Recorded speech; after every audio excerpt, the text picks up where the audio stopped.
ये modern history की दूसरी वीडियो है। इसमें हम मुगल साम्राज्य का पतन देखेंगे, कैसे मुगलों का पतन हुआ। तो ये देखते हैं कि मुगल का पतन होने के बहुत सारे कारण थे, मतलब कई सारे कारण उत्तरदायी थे। जैसे कि एक तो उत्तरकालीन जो मुगल थे वो बहुत ज़्यादा दुर्बल और अयोग्य शासक थे, ठीक है। फिर उनके टाइम पे बहुत सारे विदेशी आक्रमण हुए। इसके बाद जो राज दरबार था उसमें बहुत सारी दलबंदियाँ बन गई, गुटबंदियाँ बन गई। इसके बाद जो सरदार थे उनका जो नैतिकता थी उसका भी पतन होने लगा। बहुत से सरदार बहुत ज़्यादा लॉयल थे, लेकिन बाद में वो लॉयल नहीं रहे। मराठा शक्तियों का उदय हो गया, ठीक है। सेना बहुत दुर्बल हो गई। इसके बाद धार्मिक और आर्थिक कारण भी बहुत सारे थे। राष्ट्रीय भावना जो थी वो कम होने लगी, ठीक है। और सबसे मेजर जो कारण है वो है कि यूरोपियों का आगमन हो गया था, ठीक है। उसमें सबसे ज़्यादा जो पावरफुल कंपनी उभरी थी वो अंग्रेज़ों की थी, ईस्ट इंडिया कंपनी। तो ये बहुत सारे कारण थे जिसके कारण मुगल साम्राज्य का पतन हुआ, ठीक है। तो अगर हम बात करें कि जो अंतिम मुगल था जो बहुत ज़्यादा शक्तिशाली था, हालांकि उसने सब कुछ बिगाड़ रखा था, लेकिन वो औरंगजेब था। उसकी जो डेथ हुई थी वो 3 मार्च 1707 को हुई थी, अहमदनगर में हुई थी, ठीक है। जब उसकी डेथ हुई तो उसके जो जीवित पुत्र थे, जीवित जो उसके बेटे थे, जिसमें जैसे कि एक मुअज्जम था, एक आजम था, एक काम बख्श, और भी थे जिनकी डेथ हो गई थी, जैसे अकबर का, इसके बाद मोहम्मद सुल्तान, ये सब डेथ हो गई थी औरंगजेब के टाइम पे ही। लेकिन मुअज्जम, आजम और काम बख्श, ये जो 3 थे, ये जब औरंगजेब की डेथ हुई तो ये जगह जगह सूबेदार नियुक्त किए गए थे। जैसे कि जो मुअज्जम था वो काबुल का सूबेदार था, जो आजम था वो गुजरात का था, और जो काम बख्श था वो बीजापुर साउथ में सूबेदार नियुक्त किया गया था, ठीक है। तो जब औरंगजेब की जिस टाइम पे डेथ हुई थी उस टाइम पे जो मुगल साम्राज्य था वो टोटल 21 प्रांतों में बटा हुआ था, ठीक है। और 21 प्रांत में मतलब जैसे एक तो प्रांत जो था वो अफगानिस्तान काबुल में था। जो इसके बाद 14 जो थे प्रांत वो नॉर्थ इंडिया में थे। 6 प्रांत जो थे वो साउथ इंडिया में थे।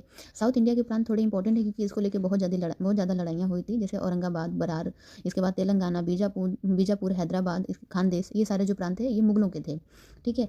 तो जब इसकी डेथ हो गई औरंगजेब की तो इसका जो सबसे करीब जैसे बेटा जो था सूबेदार नियुक्त किया गया था गुजरात में, जो आजम था, वो अपने आप को बादशाह घोषित कर दिया। 3 मार्च को इसकी डेथ हुई थी औरंगजेब की, और 14 मार्च को उसने खुद को बादशाह घोषित कर दिया था। उस टाइम पे जो मुअज्जम था वो दूर था क्योंकि काबुल में उस टाइम पे सूबेदार नियुक्त किया गया था। तो जब वो आया तो आजम और मुअज्जम के बीच में लड़ाई होने लगी। तो ये जो लड़ाई हुई थी इस सामूगढ़ के करीब एक जजाऊ नामक स्थान है, तो जजाऊ का युद्ध के नाम से ये फेमस है। 18 जून 1707 को हुआ था, जिसमें आजम मारा गया था। बाद में जो मुअज्जम था उसने मतलब 1709 में, 1707 में इसने आजम को मारा था, और 1709 में ये क्या करता है, काम बख्श को भी मतलब मार डालता है। और ये क्या करता है, मुअज्जम की बहादुर शाह प्रथम नाम से उपाधि धारण करके दिल्ली का सुल्तान बनता है, ठीक है। अब हम बहादुर शाह प्रथम के बारे में बात करें उससे पहले ये देखते हैं ना कि एक जो सीक्वेंस है मुगलों का, है ना, उत्तरकालीन जो सम्राट थे उनका सीक्वेंस है। जैसे मैं इसका एक शॉर्ट वीडियो भी बना दूंगी डेट के साथ, अभी मैं इसका रीड करती हूँ नाम। सबसे पहले बहादुर शाह प्रथम था, ठीक है। इसके बाद जहांदार शाह, फिर फर्रुख सियर आ जाता है, फिर रफ़ी उद्दौला को शाहजहां दूती कहा जाता है। मोहम्मद शाह प्रथम, इसको रंगीला कहते हैं। फिर अहमद शाह है, फिर आलमगीर दूती हो जा रहा है, शाहजहां तृतीय है, फिर शाह आलम दूती है, फिर इसके बाद अकबर शाह दूती है, इसके बाद बहादुर शाह दूती जिसको जफर कहा जाता है, ठीक है। बाकी डेट वाइज मैं इसका शॉर्ट वीडियो बना दूंगी, ठीक है। अब हम देखते हैं सबसे पहले जो पहला राजा था, यानी ये सुल्तान था, उसका नाम था बहादुर शाह प्रथम। असल में इसका नाम तो मुअज्जम था। इसने अपना जैसे जो बहादुर शाह है उसने उपाधि धारण करके सिंहासन पर बैठा था। ये 1707 में बैठा था। उस टाइम पे ये 63 साल का था, ठीक है। बहुत लोग हिम्मत हार जाते हैं कि बहुत टाइम हो गया, अभी नहीं कुछ हो रहा है, क्या करें। देखो 63 साल में ये मतलब सहिंसा बना था, तो ये बहुत बड़ी बात थी। और इसने क्या किया था ना कि एक जैसे अपने कार्यकाल में इसने शांतिपूर्ण मैत्री नीति, मतलब जो फ्रेंडशिप वाली होती है, मतलब हमको शांतिपूर्वक शासन करना है, एक फ्रेंडशिप वाला मतलब माहौल बना के रखना है अपने आस पड़ोसियों से, ऐसा इसने किया था बहादुर शाह ने।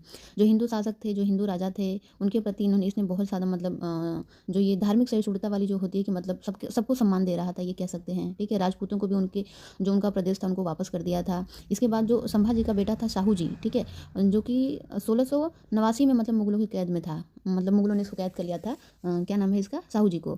लेकिन जब 1707 में बहादुर शाह प्रथम राजा बना, मतलब क्या बोलते सुल्तान बना, तो इसने क्या किया, साहू जी को रिहा कर दिया था। बाद में क्या होता है कि रिहा करने का इतना मतलब निकलता नहीं है, क्योंकि जब साहू जी को रिहा करता है, रिहा करवाने का बेसिकली जो मतलब जिन्होंने प्रस्ताव किया था वो थे जुल्फ़िकार खान, ठीक है। उनके कहने पे बहादुर शाह ने रिहा तो कर दिया साहू जी को, लेकिन बाद में क्या होता है कि ताराबाई और साहू के बीच में लड़ाइयाँ चलती रहती हैं, जिससे जो मराठा सरदार है ना वो मतलब बहुत ज़्यादा असंतुष्ट रहते हैं और हमेशा वहाँ पे अव्यवस्था फैली रहती है, ठीक है। और इसके बाद ये बहादुर शाह ने क्या किया था कि सरदेशमुखी का मतलब वो तो दे दिया था कि ठीक है आप सरदेशमुखी वसूल सकते हैं, लेकिन चौथ का अधिकार नहीं दिया था। इसका भी मैं एक अलग वीडियो बनाऊंगी, सरदेशमुखी और चौथ कैसे करते, ठीक है।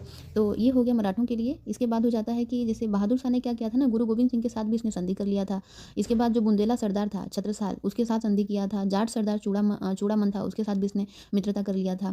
फिर औरंगजेब द्वारा जो लगाई गई थी जजिया कर, ठीक है, उसको भी इसने मतलब उसकी वसूली को बंद कर दिया था। बहादुर शाह ने एक अच्छा काम किया था, ठीक है। बाद में क्या होता है कि एक सिख नेता है जो बंदा बहादुर, ठीक है, बंदा बहादुर के साथ ये मतलब इसकी नहीं बनती थी बहादुर शाह प्रथम की। बंदा बहादुर ही बगावत करता रहता था, ठीक है, तो नहीं बनती थी। इसके बाद बंदा बहादुर की एक महान उपलब्धि है बहादुर शाह प्रथम के टाइम पे कि 1710 में इसने बंदा बहादुर ने सरहिंद की विजय की थी, और उसी टाइम पे इसने गुरु नानक और गुरु गोविंद सिंह के नाम का सिक्का भी जारी करवाया था। तो ये एक इंपॉर्टेंट चीज़ हो जा रही है। बाद में बंदा बहादुर को बहादुर शाह ने लोहगढ़ नामक स्थान पर पराजित कर लिया था, लेकिन जब बहादुर शाह की डेथ हो गई थी 1712 में, तो लोहगढ़ को वापस से सिखों ने ले लिया था। इसको ध्यान में रखिएगा। और एक चीज़ इसमें इंपॉर्टेंट है कि बहादुर शाह के ना दरबार में डच शिष्टमंडल आया था। 1711 की बात हो जा रही है। आगे हो जा रहा है कि जो बहादुर शाह है, इसको लेके एक इतिहासकार हैं सिडनी ओवन, इन्होंने कहा है कि यह अंतिम मुगल सम्राट था जिसके विषय में कुछ अच्छे शब्द कहे जा सकते हैं, ठीक है। बाकी खफी खान एक इतिहासकार है, उसने कहा था, मतलब जो उपाधि दिया था बहादुर शाह को, वो शाह बेखबर की थी। ये भी ऐसे क्वेश्चन बनते हैं वन लाइनर वाले, उसको ध्यान में रखना। तो बहादुर शाह की जब डेथ हो गई थी तो उसके 4 बेटे थे, और वो इतने ज़्यादा मतलब निर्लज्ज हो गए थे, जो भी कह लो, कि वो 1 महीने तक बहादुर शाह का मतलब जो डेड बॉडी थी उसको इन लोगों ने दफन नहीं किया था। मतलब उत्तराधिकार का युद्ध चल रहा था, उसी में वो सब इतने बिजी थे कि हम राजा बनेंगे, हम बनेंगे, इसके चक्कर में 1 महीने तक डेड बॉडी उसी तरह पड़ी रही थी। अगला जो शासक है वो जहांदार शाह है। इसका जो टाइम पीरियड है 1712 से 1713 हो जा रहा है। इससे पहले जो हमने बहादुर शाह पढ़ा था 1707 से 1712 तक रहता है, ठीक है, टाइम पीरियड। अभी दूसरा है जहांदार शाह, 1712 से 13 के टाइम पे मतलब ये राजा बनता है, ठीक है। देखो जहांदार शाह के विषय में ये है कि जुल्फ़िकार खान की सहायता से जहांदार शाह जो था वो गद्दी पर बैठा, और इसने जुल्फ़िकार खान को अपना वजीर बनाया था। वजीर का मतलब उस टाइम पे प्रधानमंत्री होता था, ठीक है, तो वजीर बनाया था। आगे है इसमें कि जहांदार शाह के शासनकाल में मतलब जैसे ना जो जहांदार शाह का शासनकाल था, उसका जो शासन की पूरी बागडोर थी, पूरी जिम्मेदारी थी, वो जुल्फ़िकार ने अपने हाथों में ही ले लिया था, ठीक है। इसके बाद क्या हो जाता है कि दोबारा से जजिया कर रोपित हो गया था, जिसको मतलब जहांदार शाह के टाइम पे हटा दिया गया था। इसके बाद जुल्फ़िकार का क्या था, थोड़ा ना मतलब दूरदर्शी था, तो जो भी एक्शन लेता था मतलब वो जुल्फ़िकार ही लेता था। जहांदार तो खाली एकदम मूक दर्शक बन के देख रहा था, है ना। तो इसमें क्या होता है कि जयसिंह जो कि मालवा का राजा था, ठीक है, मालवा का सूबेदार बेसिकली जयसिंह को ये जुल्फ़िकार ने ही नियुक्त किया था, और जयसिंह को मिर्ज़ा राजा की उपाधि दी गई थी। इसके बाद जो अजीत सिंह था, वो मारवाड़ का राजा था, उसको महाराजा की उपाधि दी गई थी, और उसको गुजरात का सूबेदार भी बना दिया गया था अजीत सिंह को, ठीक है। इसको ध्यान में रखिएगा। बाकी ये जहांदार शाह के टाइम पे भी जो चूड़ामन था मतलब जाट नेता, उसके साथ मित्रता थी, और जो छत्रसाल जो बुंदेल शासक था, उसके साथ भी मित्रता का व्यवहार चलता रहा था। और यहाँ पे भी बंदा बहादुर और सिखों के मतलब जो सिखों का सरदार था बंदा बहादुर, उसके साथ यहाँ पे भी दमन की नीति जारी रही थी जहांदार शाह के टाइम पे भी, ठीक है। और जहांदार शाह के टाइम पे एक पद्धति शुरू की गई थी, इजारा व्यवस्था। ये क्वेश्चन बनता है, ठीक है, इसको ध्यान में रखिएगा कि इजारा व्यवस्था का मतलब था कि भू राजस्व की वसूली ठेके पर दिए जाने की प्रथा को बढ़ावा देना। लेकिन इससे एक दिक्कत हो गई कि जो कृषक थे उनका बहुत ज़्यादा उत्पीड़न होने लगा था, है ना। और जहांदार शाह के बारे में ये भी कहा जाता है कि इसकी एक प्रेमिका थी, लाल कुंवरी नाम था उसका, ठीक है, उसके साथ इसका बहुत ज़्यादा लगाव था। तो ये बहुत ज़्यादा मतलब भ्रष्ट, विलासी और कमज़ोर शासक था, तो इसलिए इसको ना एक उपाधि दी गई है, उसका नाम है लंपट मूर्ख, ठीक है। तो अगर क्वेश्चन बने कि लंपट मूर्ख किसे कहा जाता है, तो जहांदार शाह को कहा जाता है। जहांदार शाह को जो मरवाया था मतलब फ़र्रुख सियर, जो जहांदार शाह का भतीजा था, उसने जहांदार शाह को मरवा दिया था। अब देखो जहांदार को राजा बनाया जो था वो जुल्फ़िकार था, और मारने वाला भी जुल्फ़िकार था, ठीक है। फ़र्रुख सियर को एक सहायता मिली थी, वो सैयद बंधुओं से मिली थी, जिसमें सैयद बंधु का जो नाम है, एक का है हुसैन अली खान, दूसरे का है सैयद अब्दुल्ला खान, ठीक है। इन दोनों ने फ़र्रुख सियर की सहायता किया था। अब हम फ़र्रुख सियर के बारे में बात करते हैं। फ़र्रुख सियर का जो टाइम पीरियड है 1713 से 1719 है। फ़र्रुख सियर 13 फरवरी 1713 को मुगल सिंहासन पर बैठा, और इसने क्या किया कि ये जो सैयद बंधु थे, जिसमें अब्दुल्ला खान, उसको इसने वज़ीर बनाया था, और जो दूसरा हुसैन अली खान था उसको मीर बख्शी के पद पर नियुक्त किया था, ठीक है। बाद में यही फ़र्रुख सियर जुल्फ़िकार खान की हत्या करवा देता है। सोचो, फ़र्रुख सियर के कहने पर जुल्फ़िकार खान ने जहांदार शाह की हत्या कर दिया था, बाद में फ़र्रुख सियर ने जुल्फ़िकार खान की ही हत्या करवा दिया था। इसको ध्यान में रखना है। बाकी जो साउथ के जो 6 सूबे थे ना, जो साउथ में 6 सूबा था मतलब मुगलों का, उसमें इसने क्या किया, फ़र्रुख सियर ने चिनकिलीस खान को नियुक्त कर दिया। चिनकिलीस खान को निजामुल मुल्क के नाम से भी जाना जाता है, तो वो सूबों की जो जिम्मेदारी थी वो चिनकिलीस खान को दे दिया था। और इसमें सबसे बड़ा योगदान जो सैयद बंधुओं का था कि लोगों ने धार्मिक सहिष्णुता की नीति अपनाया था, यानी कि जो तीर्थ यात्रा कर था उसको भी लोगों ने हटा दिया था, जजिया कर फिर से लागू किया गया था, उसको भी लोगों ने हटाया, ठीक है, सैयद बंधुओं ने। तो बहुत बड़ा रोल था इनका। और फ़र्रुख सियर के टाइम पे चूड़ामन के साथ दोस्ती बरकरार रही थी, ठीक है। इसके बाद जो मारवाड़ का राजा था अजीत सिंह को फ़र्रुख सियर ने हरा दिया था। बाद में अजीत सिंह ने अपने बेटी का विवाह फ़र्रुख सियर से कर दिया था, ठीक है, इसको ध्यान में रखना है। लेकिन एक चीज़ इसमें इंपॉर्टेंट है कि जो फ़र्रुख सियर था ना, उसके टाइम पे जो सिख नेता बंदा बहादुर था, उसको बंदी बना के दिल्ली लेके आया गया था, और 1716 में बंदा बहादुर को मार दिया गया था। तो ये बंदा बहादुर के नेतृत्व में सिखों की हार जो था ये फ़र्रुख शेर की सबसे बड़ी उपलब्धि मानी जाती थी। ठीक है, तो याद रखना बंदा बहादुर को कब मारा गया था, तो 1716 में मारा गया था। जो फ़र्रुख शेर था ना वो बहुत ज़्यादा मतलब सोचने समझने वाला आदमी नहीं था, बड़ा अक्षम था। ठीक है, ये सब मामलों में तो इसने ये कैसे अक्षम था, ठीक है, तो इसका एक जीता जागता एग्जाम्पल है कि 1717 में इसने ईस्ट इंडिया कंपनी को शाही फरमान जारी कर दिया था, जिसके तहत जो कंपनी थी वो बिना मतलब कर दिए, ठीक है, बिना चुंगी दिए वो कहीं भी व्यापार कर सकती थी। ठीक है, ये एक इसकी भूल कह लो या जो भी कह लो ये था। अगला हो जा रहा है कि फ़र्रुख शेर का प्लान क्या था ना, कि जो सैयद बंधु हैं उनको ये मरवाना चाहता था, लेकिन जो सैयद बंधु थे वो अपने आप में चालाक थे। उसने क्या किया कि मराठा नेता जो साहू था उसका इन लोगों ने सहयोग लिया सैयद बंधुओं ने, और 1719 में फ़र्रुख शेर का गला दबाकर इन लोगों ने हत्या कर दिया था सैयद बंधुओं ने। ठीक है, तो इस तरह से जो फ़र्रुख शेर था बड़ा कायर, बहुत ज़्यादा दुर्बल और निंदनीय शासक था। ठीक है, और इसे मुगल वंश का घृणित कायर सम्राट कहा जाता है। ठीक है, इससे पहले हमने लंपट मूर्ख देखा था जो कि जहांदार शाह के लिए कहा गया था। इसके बाद हो जा रहा है एक ये शाह बेखबर की जो उपाधि थी वो बहादुर शाह प्रथम को दी गई थी, लेकिन अगर हमसे क्वेश्चन पूछे कि ये घृणित कायर सम्राट किसे कहते हैं तो फ़र्रुख शेर को कहा जाता है। फ़र्रुख शेर के बाद रफ़ी उद दरजात जो सैयद बंधु थे उन लोगों ने रफ़ी उद दरजात को ये सिंहासन पर बिठाया था। ये सबसे कम टाइम के लिए इसका कार्यकाल था, 3 से 4 महीने के लिए, मतलब 28 फरवरी से लेके 4 जून 1719 तक इसका कार्यकाल था। और इसके टाइम पे एक घटना हुई थी कि जो सैयद बंधु हैं उनके विरोध में नेकुसियर का विद्रोह हुआ था। नेकुसियर आप ध्यान में रखना किसके टाइम पे, तो ये रफ़ी उद दरजात के टाइम पे सैयद बंधुओं के खिलाफ ये विद्रोह हुआ था। ठीक है, बाद में रफ़ी उद दरजात की डेथ हो जाती है क्षय रोग के कारण। उसके बाद सैयद बंधु रफ़ी उद दौला को शासक बनाते हैं 6 जून से लेके 17 सितंबर तक, 1719 की बात है। ठीक है, मतलब सब 1719 में ही चल रहा है रफ़ी उद दरजात और रफ़ी उद दौला। ठीक है, ये भी बहुत लंबे टाइम तक नहीं चलता है, लेकिन रफ़ी उद दौला के बारे में एक चीज़ ध्यान में रखना कि इसकी जो उपाधि थी शाहजहाँ दूती थी। ठीक है, शाहजहाँ दूती उपाधि आपको ध्यान में रखना है। ठीक है, इसकी भी डेथ हो जाती है। इसके बाद मोहम्मद शाह जो कि 1719 से 1748 तक शासक बनता है, मतलब लंबा टाइम है एक, और इसको रंगीला की उपाधि दी जाती है। मोहम्मद शाह रंगीला कहा जाता है इसको। रंगीला की बात करें तो सैयद बंधुओं के सहयोग से मोहम्मद शाह रंगीला शासक बना। इसका जो असली नाम था वो रोशन अख्तर था। ठीक है, बाद में इसने उपाधि मोहम्मद शाह की लिया था। बाकी इसके जो भोग विलास का जो इसका जीवन था उसको देखते हुए, ठीक है, इसको रंगीला की उपाधि दी गई थी, है ना। 1719 में ये गद्दी पर बैठा था। और देखो इसके टाइम पे जो टाइम पीरियड चल रहा है, मतलब फ़र्रुख शेर से लेकर मोहम्मद शाह रंगीला तक, इस टाइम पे राजा बनाने का कार्य जो था वो सैयद बंधु कर रहे थे। ठीक है, तो इसलिए इनको शासक निर्माता या किंग मेकर के नाम से जाना जाता है सैयद बंधुओं को। ठीक है, इसको ध्यान में रखना है। और मोहम्मद शाह रंगीला के टाइम पे क्या हुआ था कि हिजड़ों और महिलाओं के एक वर्ग का प्रभुत्व बहुत ज़्यादा था, तो ये क्वेश्चन ऐसे ही बन सकता है। इसके बाद ना मोहम्मद शाह रंगीला सैयद बंधुओं से बहुत ज़्यादा ऊब गया था। उसको था कि इन लोगों से छुटकारा होना, मतलब मिलना चाहिए, उसको छुटकारा चाहिए था सैयद बंधुओं से। तो उसने चिंकिलिस खान जो कि साउथ के 6 सूबों का सूबेदार था उसकी उसने हेल्प लिया था। किसने? मोहम्मद शाह ने हेल्प लेकर। और चिंकिलिस खान ने क्या किया था कि एक तुरानी सैनिक था हैदर खान, उसकी सहायता से सैयद हुसैन अली को मतलब मरवा दिया था। और बाद में जो सैयद अब्दुल्ला था उसको विष दे के मार दिया गया था। मतलब मोहम्मद शाह रंगीला के टाइम पे ही सैयद बंधुओं का अंत हो गया था। ठीक है, बाकी मोहम्मद शाह रंगीला के टाइम पे एक चीज़ और हुआ कि जो बंगाल, बिहार, उड़ीसा था, ठीक है, वो स्वतंत्र हो गया मुर्शिद कुली खान के नेतृत्व में। फिर इसके बाद जो अवध है सादत खान के नेतृत्व में, मतलब वो स्वतंत्र हुआ। दक्कन जो था वो निजामुल मुल्क की मतलब एक सेकेंड, निजामुल मुल्क ने उसको स्वतंत्र कर दिया था दक्कन को। ठीक है, इसके बाद जो भरतपुर मथुरा था बदन सिंह ने मतलब इसको स्वतंत्र कर दिया था। तो इस तरह मोहम्मद शाह रंगीला के टाइम पे बहुत से ऐसे प्रांत थे जो मतलब स्वतंत्र हो रहे थे। हालांकि अभी कनेक्शन था इनका, मतलब मुगल शासक से, लेकिन अपने अपने राज्य में ये स्वतंत्र रूप से कार्य कर रहे थे। ठीक है, इसके बाद मोहम्मद शाह के टाइम पे ही जो ये नादिर शाह था जो कि फारस का शासक था, ठीक है, उसका अटैक भी हुआ था। और 24 फरवरी 1739 को मतलब करनाल का युद्ध हुआ था। किसके किसके बीच में? तो मोहम्मद शाह रंगीला और नादिर शाह के बीच में हुआ था, जिसमें नादिर शाह की जीत हुई थी।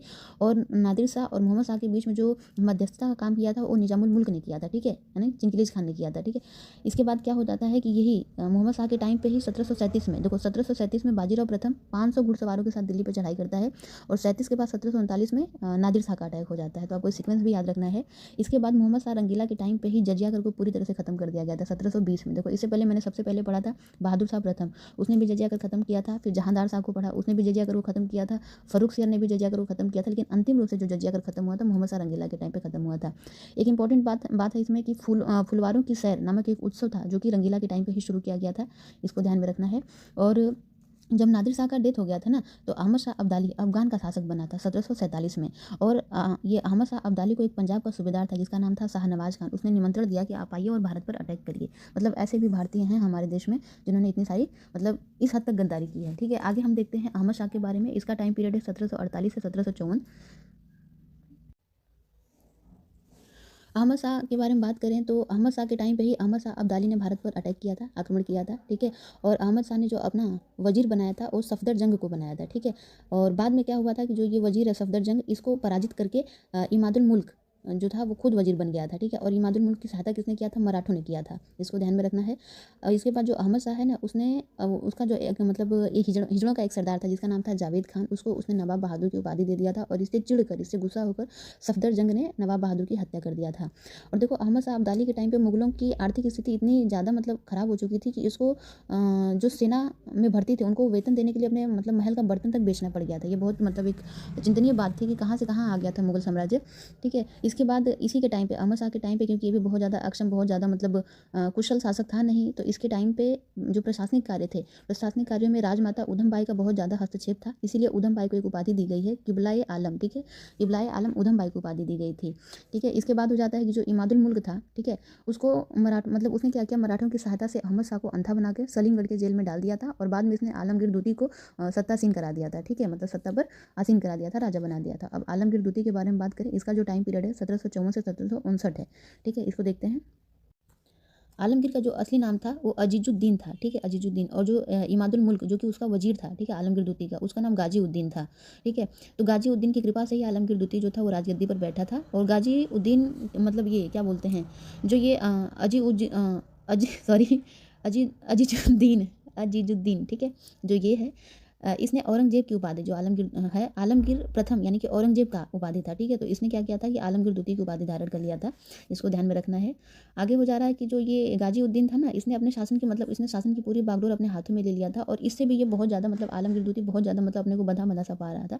वो कोशिश कर रहा था कि गाजी उद्दीन यानी कि इमादुल मुल्क से ये छुटकारा पा जाए, लेकिन इसका ये उल्टा ही नतीजा ये हो गया कि आलमगीर दूती को ही मतलब इसने इमादुल मुल्क ने हत्या करवा दिया था, ठीक है, उसकी। ये एक सेकंड, बाहर से थोड़ी आवाज़ आ रही होगी, इग्नोर करिएगा।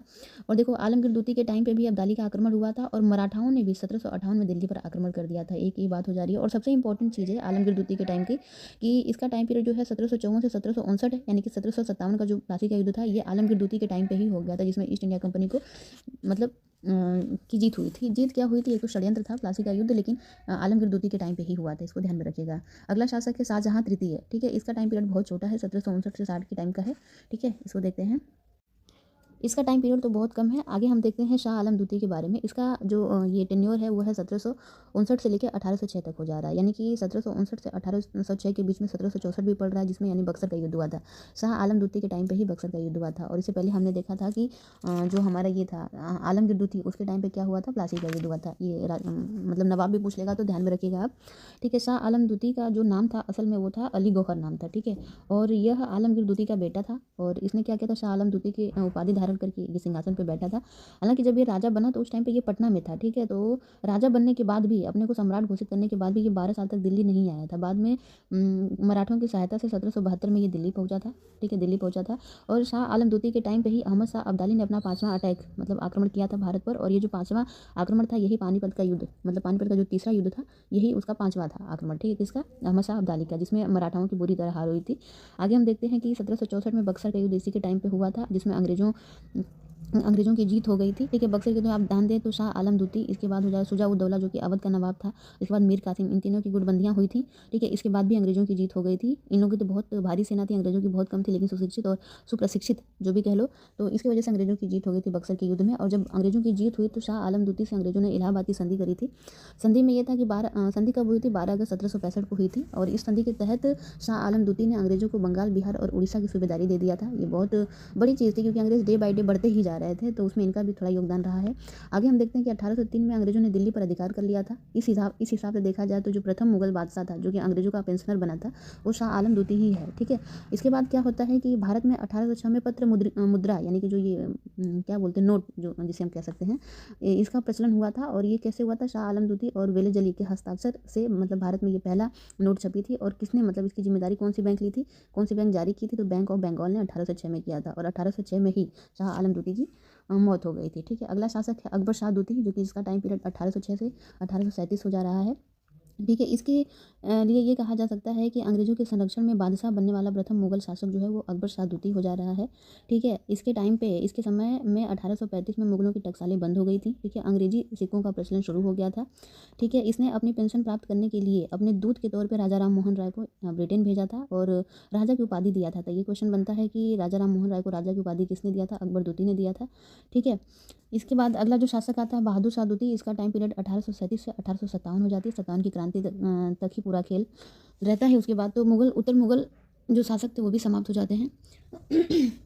इसमें हम देखें कि ये बहादुर शाह द्वितीय, इसको जफ़र मतलब उपाधि है जफ़र, या ये कह सकते हैं कि एक सेकेंड, या ये कह सकते हैं हम कि जो ये जफ़र उपनाम से ये बहादुर शाह द्वितीय शायरी लिखता था। ठीक है, इसको ध्यान में रखना है। और ये जो अंतिम मुगल बादशाह है, ठीक है, बहादुर शाह द्वितीय, ठीक है, ये बिना साम्राज्य का सम्राट था। ऐसा भी क्वेश्चन बनता है कि वो कौन सा सम्राट है जो बिना साम्राज्य का था, तो वो बहादुर शाह द्वितीय हो जा रहा है। ठीक है, इसके बाद 1857 का जो प्रथम स्वतंत्रता संग्राम हुआ था उसमें इसने भाग लिया था। ठीक है, अपने को भारत का बादशाह घोषित किया था, लेकिन अंततः इसका ये हुआ, अंग्रेजों ने इसके साथ ये किया कि इसको रंगून निष्कासित कर दिया। ठीक है, बर्मा में भेज दिया था और यहीं पे इसकी 1862 में डेथ हो गई थी। तो ये हमने पूरा देखा। थोड़ा सा हम और देखें मुगलों के बारे में, मतलब ये उत्तर मुगल के बारे में, लेटर मुगल के बारे में। तो जैसे उपाधियाँ, कौन सी उपाधि किसको दी गई थी? तो शहजादा जो मुअज्जम था, जो बहादुर शाह प्रथम था, उसको शाह बेखबर, शाह आलम प्रथम, बहादुर शाह प्रथम कहते हैं। जहांदार शाह जो है उसको लंपट मूर्ख कहा जाता है। फ़ारूक सियर उसको घृणित कायर या फिर गिदड़ शायर भी कहा जाता है। ठीक है, नादिर शाह को ईरान का नेपोलियन कहा जाता है। मोहम्मद शाह को, इसका जो रोशन अख्तर रंगीला जो था उसको रंगीला कहते हैं, मतलब उपाधि दी गई थी रंगीला की। फिर इसके बाद रफ़ी उद्दौला शाहजहाँ द्वितीय, अली गौहर को शाह आलम द्वितीय। ठीक है, बहादुर शाह द्वितीय को जफ़र कहते हैं। ठीक है ना, बाकी है कि जय सिंह को सवाई और मिर्ज़ा राजा की उपाधि दी गई थी। राजा राम मोहन राय को राजा की उपाधि, जमाता ऊधम बाई को किबलाए आलम की उपाधि दी गई और अहमद शाह अब्दाली को दुर्रे दुरानी या युग का मोती कहा जाता है, ये उपाधि दी गई थी। ठीक है,